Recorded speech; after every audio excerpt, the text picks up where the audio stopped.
부동산을 살펴보실 때 여러분은 어떠한 기준을 가지고 결정을 내리고 계십니까? 자기의 상황에 맞는 최고 투자 대상을 포착하고 투자하실 눈을 키우셔야만 합니다.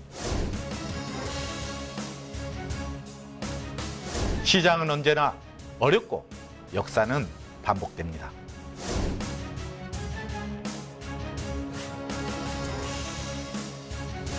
장기적인 관점에서 현명한 투자를 선택하는 것은 결국 자신의 눈과 판단입니다. 제 다음 투자 대상은 바로 여러분의 안목입니다.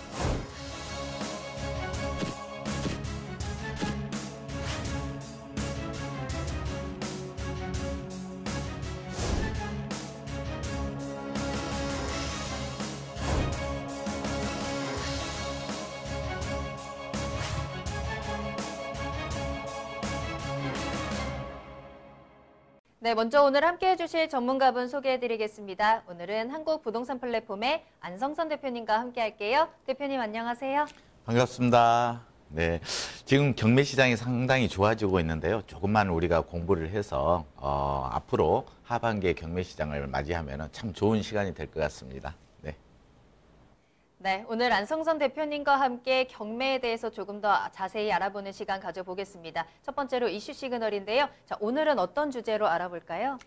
네, 이 시간에 이제 앞으로 지금 경매 시장이 더 좋아지는 그런 상황이 될 텐데요. 오늘 또 현황상 앞으로 이제 마지막 시장이죠. 권리의 기본이 되는 이제 등기부 임대차 현황인데 현황상 어떤 권리를 오늘 공부를 해보겠습니다.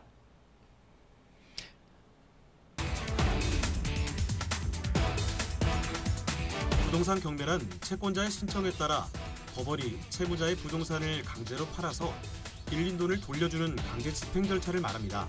개인이나 기업 등 사적인 채권 채무 관계에 법원이 나서서 중재하기 때문에 민사소송 사건이며 법이 정한 절차에 따라 진행됩니다. 경매와 비슷한 것으로는 공매가 있습니다. 공매란 세금을 안 낸 체납자들의 부동산을 강제로 매각해서 세금을 회수하는 절차를 말합니다. 공공기관 및 지방자치단체는 국민과 주민에게 세금을 걷는데요. 체납자가 발생할 경우 각 기관은 그런 체납자들의 부동산을 압류한 뒤 매각해서 미납된 세금을 충당하게 됩니다. 이때 법원의 역할을 대신해서 부동산 매각을 대행하는 기관은 한국자산관리공사인데요. 개인 간의 돈거래에 따른 부동산 매각은 법원에서 담당하고 세금 등의 체납에 따른 부동산 매각은 공기업인 한국자산관리공사에서 담당하게 됩니다. 경매에 앞서 알아두어야 할 용어는 어떤 것들이 있는지 부동산 시그널과 함께 하시면서 알아보시죠. 네, 반갑습니다. 이 시간에는 여러분과 이제 권리의 등기부 임대차 현황상의 어떤 권리를 하는데 오늘은 현황상의 권리를 가지고 좀 공부를 해볼까 합니다. 자, 여러분이 이제 권리를 조금 차근차근 알다 보면은 이제 분석하는 게 쉬워지죠.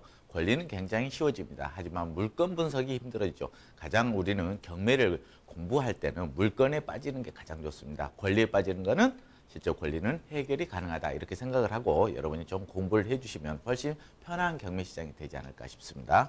자, 먼저 현황상 인수되는 권리 이 부분이죠.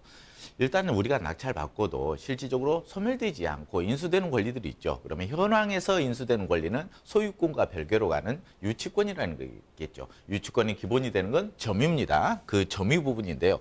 일단 유치권 부분에서 성립을 갖춰야지 제대로 된 유치권이라고 할 수 있을 텐데 성립 요건을 갖추지 않는 그런 유치권자들이 경매시장에서 유치권을 신고하는 경우가 굉장히 많습니다. 그래서 실질적으로 우리가 경매시장에서 유치권 신고되는 유치권 거의 90%는요 성립되지 않는 유치권이다 이렇게 생각을 해도 큰 이의는 없을 거라고 생각이 됩니다. 자, 그래서 성립 요건을 갖춘 유치권입니다.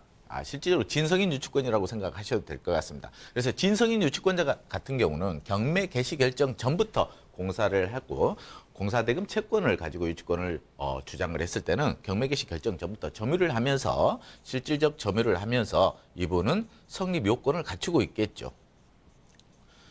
자, 두 번째, 권리신고 및 배당 요구 종기일 전에 권리를 신고를 합니다. 실질적으로 권리신고 자체는 경매 개시 결정 등기하고 약 3개월 후에 종기일이 지정이 됩니다. 이 종기일 이전에 권리 신고를 한 유치권이다라고 하면 법원에서도 경매에서 계속 그런 부분의 사실 확인을 하면서 권리 신고를 확인을 합니다.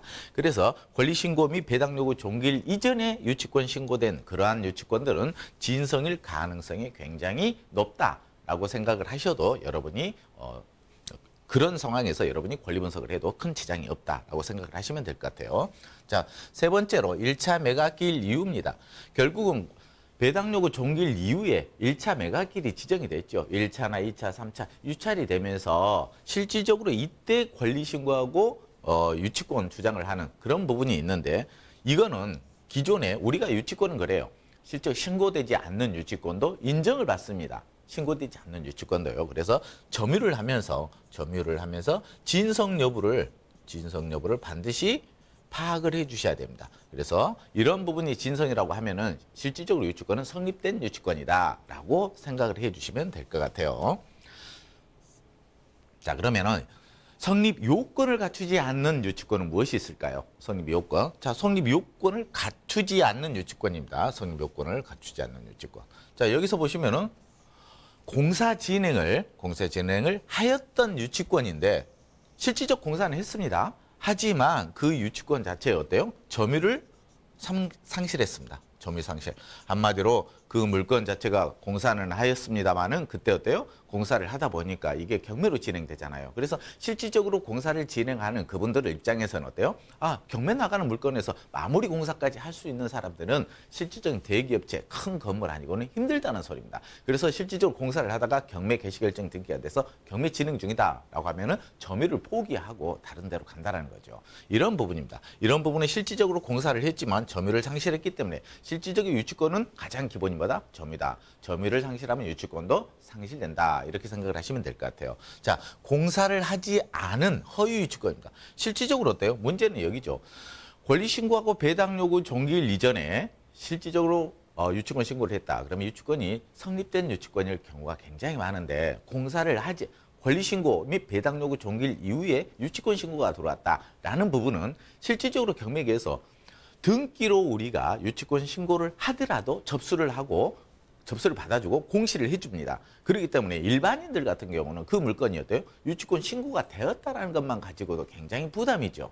하지만 그런 공사하지 않는 유치권도 신고만으로 유치권이 지금 경매 시장 속에서는 유치권이 형성되어 있다라고 말할 수 있겠습니다. 하지만 우리가 현장을 가가지고 파악을 하다 보면 유치권은 어때요? 허위 유치권 같은 경우는 굉장히 많이 실질적으로 우리가 잡아낼 수가 있습니다. 부존재 사유를 가지고 실질적으로 인도명령 신청을 가능하다 이렇게 생각하시면 될 것 같아요. 실질적으로 불법 유치권이다라고 하는 경우는 그 실제로 경매 시장에서 유치권이 신고되어 있는데 그 물건의 소유권자가 이 물건에 유치권이 신고된지 안 된지도 모르는 그런 유치권들이 굉장히 많다. 그런 허위 유치권들이. 그래서 여러분이 꼭 현장 중심으로 가면 현황상 인수되는 권리를 파악하기가 쉽다. 이렇게 말씀을 해주시면 될 것 같습니다.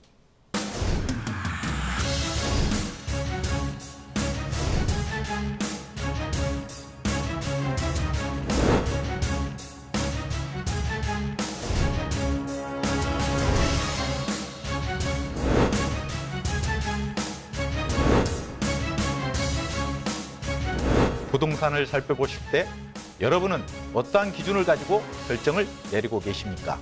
시장은 언제나 어렵고 역사는 반복됩니다.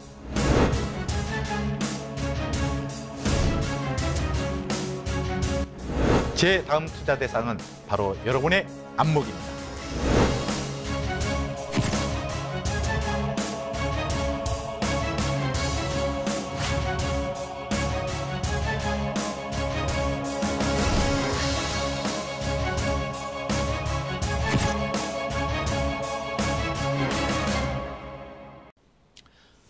자, 다음입니다. 현황상 유치권이 그러면은 과연 우리가 그러죠. 유치권을 우리가 주장을 하잖아요. 유치권자 입장에서 유치권을 주장해서 제3자한테 대항할 수 있는 요건을 갖추기가 어려울까요? 아니면 유치권을 깨트리기가 어려울까요? 실질적으로 유치권을 성립 요건을 갖춰 제대로 된 유치권을 지키기가 더 어렵습니다. 어찌 보면 유치권이 성립되어 있는 그런 물건의 경매로 입찰해서 그 물건을 유치권을 깨트린다라는 부분은 부존재 사유를 가지고 인도명령 신청을 해서 결정을 받는다든지 아니면 판결을 받을 수 있는 그런 부분을 가지고 해결할 수 있습니다. 자, 그런데 우리 입장에서는 지금 경매 시장에서 유치권, 현황상 유치권 부분인데 이제 유치권 깨트리는 것보다 유치권을 성립되어 있는 조건을 알아야 저게 진속인지 가장인지를 알 수 있겠죠. 자, 성립 요건을 한번 간단하게 추려보겠습니다. 먼저 가장 유치권이라는 거에 담보물, 법정 담보물건으로서 인정을 받는데 이 법정 담보물건으로서 인정을 해주는 이유는 뭐다? 등기되지 않는 게 바로 등기되지 않는 유일한 물건이 바로 유치권입니다. 그런데 그 부분, 그 물건을 공사를 했으면 반드시 어때요? 유치권자 입장에서는 그걸 점유를 하고 있어야 되겠죠. 그래서 점유는 뭐 한다? 등기를 대체한다. 이렇게 생각을 해주시면 여러분이 훨씬 편하게 갈 수 있을 겁니다.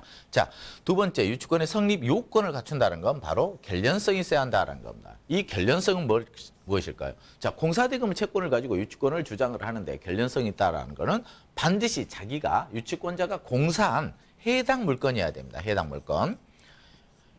자, 해당 물건이면서 자기 물건이 아니어야 됩니다. 그래서 다른 사람 물건을 공사한 타인 물건이어야 된다라는 게 기본적인 우리가 유치권 성립 요건을 갖춰야 된다라는 부분의 하나의 요건이 되겠습니다. 자, 다시 세 번째, 도래기 있어야 한다라는 부분입니다. 도래기는 뭘까요? 도래기. 실질적으로 우리가 전체적인 부분에 우리 도급 계약을 합니다. 도급 계약서. 이 도급 계약서를 작성할 때, 총액이 얼마냐? 아니면 여기서 계약금, 중도금, 잔금을 나오겠죠. 자, 이 부분이 있는데 이 중도금, 잔금에 예를 들어서 기간이 있죠. 몇 년, 몇 월, 월, 일이 나오겠죠. 이 부분, 날짜가 지나야 됩니다. 지나야. 이 날짜가 지나서 실질적으로 어때요? 도래를 해야 그 날짜가 예를 들어서 19년 7월 1일이다 라고 하면 어때요? 이 19년 7월 1일은 아직 도래하지 않았죠, 날짜가. 그래서 이때까지는 유치권 효력이 없다라는 겁니다. 그래서 반드시 이 기간이 도래하기 전까지는 반드시 유치권자, 공사를 한 시공사 입장에서는 반드시 그 물건을 점유하면서 공사를 하고 있어야 된다. 그래서 7월 1일부터 이 마지막 잔금을 가지고 제3자 그 누구한테나 대항할 수 있는 유치권이라는 권리를 주장할 수 있다. 이렇게 생각을 하시면 될 것 같아요. 자, 그 다음에 배제 특약이 없어야 됩니다. 배제 특약. 실질적 배제 특약은 뭐냐? 전환이라고 생각하시면 됩니다. 자, 우리가 시행사와 시공사와 공사를 하는데 유치권을 주장을 하지 않겠다라는 어떠한 특약난, 이 도급계약의 특약난에 유치권 행위를 하지 않겠다라는 그런 부분은 어떤 특약은 안 합니다. 그렇기 때문에 배제 특약이라는 게 뭐냐? 먼저 유치권 행위를 하지 않지만 뭐다? 나는 근저당으로 설정을 해주겠다. 전세권으로 대체를 하겠다라고 해서 서로 시행사와 시공사가 합의를 했습니다. 그래서 이제 유치권을 포기를 한 거죠. 유치권 포기를 하고 그 다음에 전세권자가 되는 겁니다. 전환. 그 다음에 다시 이제 경매 물건이었대요. 1차, 2차, 3차 유찰이 되다 보니까 설정된 전세권이나 근저당권으로 채권 회수를 못하게 되니까 그 다음에 어떤 형태로 되느냐. 다시 나는 유치권자다라고 주장하는 거예요. 유치권 포기한 다음에 다시 유치권 주장하는 거예요. 이게 바로 배제 특약이다라고 합니다. 그런데 그런 부분이 없어야 하는데 있다는 거죠. 그런 건 성립되지 않고 반드시 배제 특약이 없어야 유치권이 성립한다. 이렇게 생각을 하시면 될 것 같아요. 자, 인수되는 거에서 유치권의 권리에 이제 제가 말하는 겁니다. 실질적으로 유치권을 해결하는 방법이 세 가지로 나눠질 수가 있습니다. 해결하는 방법. 유치권 권리에 투자해서 우리가 입찰하는 방법이 있는데, 자, 유치권 첫 번째, 유치권 금액을 할인해서 합의 후 양도 양수한다. 합의. 자, 유치권자와 우리가 입찰하는 입찰자가 합의를 해서 금액의 합의를 봐서 함께 이 부분을 입찰하는, 그 물건을 입찰하는 방법이 되겠죠. 두 번째는 유치권자와 어때요? 동업을 할 수도 있습니다. 공사했으니까 그 물건을 낙찰받아서 유치권자, 시공사가 마무리까지 해서 이런 부분을 동업할 수 있는 두 번째 방법이 있겠죠. 세 번째는 법으로 가는 거죠. 유치권 배제 신청. 한마디로 유치권을 배제 신청한 다음에 어때요? 성립되지 않는다는 판결을 받아서 진행한다. 이건 어때요? 결국은 명도하는 거죠. 명도 후에 직접 낙찰자가 이 물건을 마무리까지 하는 그런 방법론이 있겠습니다. 자, 이렇게 해서 현황상 인수 권리를 여기서 마무리하겠습니다. 수고하셨습니다.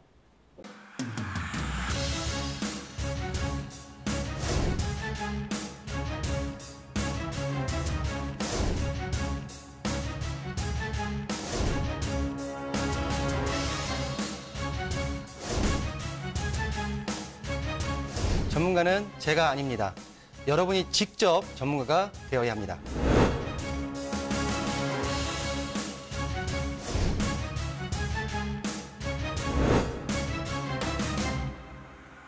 현혹에 휘둘리지 않는 철칙과 기준이 있어야 합니다.